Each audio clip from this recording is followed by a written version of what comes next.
Biz ayollarga o'zimiz bilib pul berib turishimiz kerak. Mana qaranglar, hurmatli erkaklar.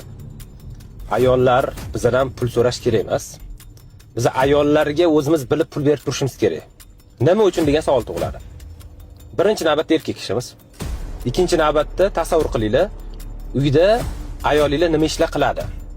Uylarni yig'ishtiradi 1, kirlarni yuvadi 2, idish-tovoqlarni yuvadi 3, ovqat qiladi 4, farzandlarga qaraydi 5, sizlarni vazifalarni qiladi 6, 7, 8. Endi har bitta vazifa uchun ko'chadan odam sotib olsak necha pulga sotib olamiz? Alohida 300 ming, 400 mingga alohida ishchilar sotib olamiz, to'g'rimi? Endi nima demoqchiman? Nega biz uyda elektrik ishlari bo'lsa elektrik chaqiramiz, kulchachilar buzilib qolsa yoki santexnik ishlar bo'lsa, kranlar yoki nimadir turbalar buzilsa, nega usta chaqirib, ustani pulini berishimiz kerak? Nega o'zimiz qilmaymiz? Bu logichna-ku, to'g'ri, mantiqan o'ylasak to'g'rimi? To'g'ri, albatta to'g'ri.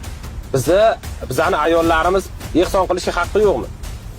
Biz pul beramiz, men ehson qilibdi. U bizning nomimizga yoziladi-ku. O'zlariga pul berishimiz kerak, обязательно.